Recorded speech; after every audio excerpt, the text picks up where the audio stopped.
Hello everyone, Tony Thornton with the American Fence Association. Today is Thursday, May the 14th, and today is our Thursday morning update. Hope everybody's staying safe and staying healthy, and I got a few bullet points I want to bring to your attention this morning. First and foremost, we still have no update regarding our Homeland Security joint effort by CLFMI and AFA several weeks ago. We're going to stay focused on that with follow-ups, and hopefully once we get this Governmental Affairs Committee off the ground, we'll be able to give you ongoing updates on what we're doing and how we're moving forward. We did reach out to other fence, gate, and door industry and organizations, and we've got a good group of people that's going to begin working together in a joint effort to hopefully position ourselves better in the future if in fact we ever get into this situation again, dealing with the Homeland Security categories and essential and critical workforce. As I've mentioned over the last several weeks, our markets are what they are. But let's face it, the supply is limited, the demand is high, and there is limited availability on most all of our fencing products. And in knowing that, there's probably going to be some price increases in some of those areas. No different than any other trade that has to deal with something like we're dealing with at this time, but have open communication. I keep saying this, and I just want to keep driving it home. Good open communication to your wholesaler, supplier, or your distributor, and knowing that what to expect and how to talk with your consumer about how that is going to reflect to your business. Okay, a couple bullet points in the markets is first our agriculture, farm, and ranch report. Although a lot of our contractors in the ag market are seeing record sales, the wood post supplies are diminishing.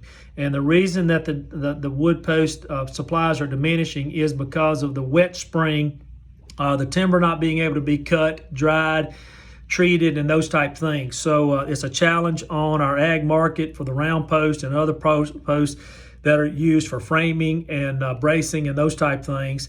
And just be aware that there's going to be a limited supply and probably a longer lead time in our ag market for all these posts. Production on the steel field post, field fence, and wire are ramping back up. Most of those production cycles kind of slowed down due to most of these manufacturing facilities having to put in a safe and health mitigation policy and practice for this pandemic. But again, knowing that there's going to be a lead time on these products and also a trucking probably lead time on it as well. As long as you understand that and you got good communication with your consumer, you should be in good shape. So good luck to all of our ag fence guys out there. In the wood markets, we saw some reports from some folks that mentioned that a lot of our fencing guys that do wood are getting pretty creative in the fact that, what I always use is 1x6x6, but because of the availability, I've gone to 1x4x6. And the nice thing about that is in certain segments, certain markets throughout the country, the narrower pickets are available more readily than the wider pickets, which we're normally using 5x5, 5.5 or 6-inch wide boards. So maybe you want to change your mindset, maybe a 1x4 instead of a 1x6 on your projects. But the smaller dimension pickets, the inventory is mostly there in a lot of the markets, and they're readily available a little bit more so than our wider picket markets. Also, a lot of people know about the pre-stain products that's in our market, both the pine market and the western red cedar market. Pre-stain products readily available in those markets that have been doing pre-stains for years. Most wholesalers and suppliers ramped up. They put these pre-stain bunks, on their yards, readily inventory. And now that you're having a challenge getting just a regular board, why don't you think about your pre-stain products? So again, in those particular markets where you know that your pre-stain products are available, talk to your suppliers, your distributors, your wholesalers, and see if that opportunity can be an option for you to where you can be available to put that wood fence in for your consumer or your customer. As I mentioned earlier last week and even the previous week, the DIY market has just sucked all of our wood products for the professional fencers out of the market. The western red cedar, the southern yellow pine, even the Doug fir and some of the spruce products has been just gone, not available, simply because all the DIYers at home and they were doing the honeydew list, putting the fence up in the backyard or doing whatever needed to be done. Well, the good thing about that is most of those DIYers are going back to work now over this week and next week and the upcoming weeks. So with that being said, hopefully the supplies will return to the wholesalers, the professional fence suppliers and wholesalers, to where our professional fence guys like yourself can go back to work and have the products readily available. So we've talked about that market issue. We've talked about how that happened and why it happened. So hopefully you'll see a little change in that and a little uptick. But do understand there's going to be a delay in lead times and there's going to be a delay in the trucking. So understanding and communicating to your wholesale supplier and distributor. The availability of the Southern Yellow Pine products such as 2x4 and 2x6 are still a challenge. I mentioned that to you last week. It continues to be, so be aware of that. You may need to have extended lead times on those products. So again, having a good open conversation with your suppliers on what the status is on that particular issue. We're seeing a lot of the mills ramping back up in all of the wood markets for the fencing industry because most of them have been able to go in and set the mitigation policies in place, the safe and healthy concepts that has to be done by state, and hopefully we're going to see some production ramping up pretty quick. But again, I keep saying it, lead time. Know what they are, and your truck time issue as well. Got a report from our wholesaler distribution market where from a wholesale standpoint, they've mentioned the same thing that I just said. It's difficult to get cedar and other dimensional woods, but they've seen the aluminum, the PVC kind of stay steady. Not much change in that area.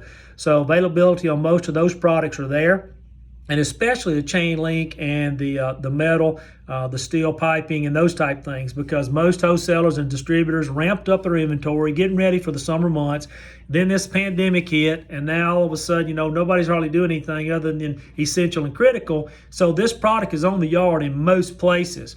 But the challenge is going to be when that supply is gone on that yard or that facility, and then they reorder. Again, the lead times and the trucking times is going to be our issue in getting these materials to those particular areas. The nice thing about most wholesalers is that they have other facilities that may not be moving product quite as readily in those markets, and hopefully they'll truck it to the markets that are in more of a demand. So have a good open conversation with your wholesalers and your distributors. It was interesting to see that the color systems of black vinyl had an uptick in the last few weeks, whereas potential chain link, was or wasn't available. But I just thought that was a nice tidbit to see that the black vinyl market saw an increase over the last few weeks with all this that's going on. So I don't know what to blame it on. It just is what it is, right? So be prepared, have good open communications, and know that they're going to be there with you and helping you through that process. There's not much change in the PVC and vinyl market, just understanding that that vinyl market is regionally and territorially. So, if there's product that needs to be shifted into a demand area, it'll be trucked, it'll be moved. But the availability and the manufacturing process for vinyl and PVC really didn't take a big hit, throughout this pandemic.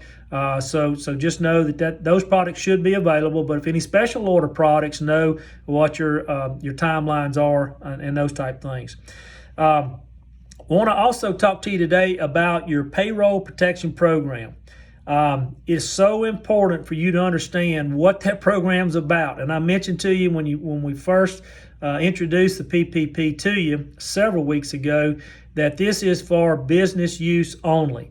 This is payroll and operating cash flow, and that's it. You can't go pay your note on your boat. You can't go pay your note on your four-wheeler. Oh, you can, but you're not going to get refunded for it or forgiven for it. So I'll leave that up to you if you so desire to do that.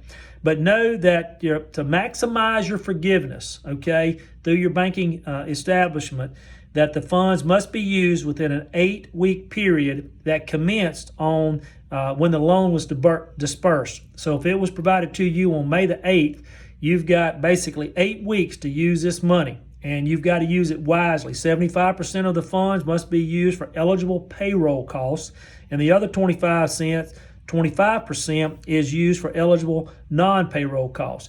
Rent, electric bills, those type things. So know what these forgiveness programs and policies are, understanding that if you do something that doesn't meet the forgiveness guidelines, you're on the hook for that money, and you're going to have to pay it back to that bank. The nice thing out of that is that it's only a 1% interest rate in most situations. I won't say that across the board, depending on where you got your allocations of money from through the PPP. But in most situations, it's a 1% loan, and you can't go to the bank and borrow money at 1%. So if you don't get full forgiveness, just know that the rate to return the payment to the bank will be required at 1%. There's a challenge with you employees or you companies that have employees that chose to stay home after the money was dispersed. Know what those requirements are, because you have to maintain that head count throughout this 8-week period. So if I started with 12 employees, I got to end with 12 employees, and you've got to document that in order to have that forgiveness provided to you. So understanding what the PPP guidelines are, the head counts, and the percentages of payback or payments to your payroll and to your non-payroll costs is very, very important for you to be able to understand and have a prudent operation, an effective operation over these next few weeks. And don't get yourself in a bind and go bankrupt over this. I do want to drive you back to the website. We put on the website last week with this update, this report about the reopening of business after the coronavirus shutdown. Very, very important what you need to know, how you need to go about it, what the safety and health precautions are, and how you can mitigate issues that may cause you some conflict if somebody wanted to, throw their hand up and say something was wrong. So know what those procedures are, understand them, and hopefully you'll be able to get back to work pretty effectively and very efficiently. I do want to mention to you about our webinars. They continue every week. We had a record-setting webinar on Tuesday of this week, the UL and ASTM compliance and what it means and how it impacts your company. We anticipate another record-setting webinar this afternoon, where this is part 2 of that UL and ASTM, where we're going to be talking about a checklist that you as a gate automation company can use to better understanding what you're looking for UL and ASTM, and what the why behind, or the what behind the why, I guess is what I'm trying to say. So hopefully you'll join us at 2 o'clock this afternoon, and I believe that you'll get a lot of benefit out of that webinar.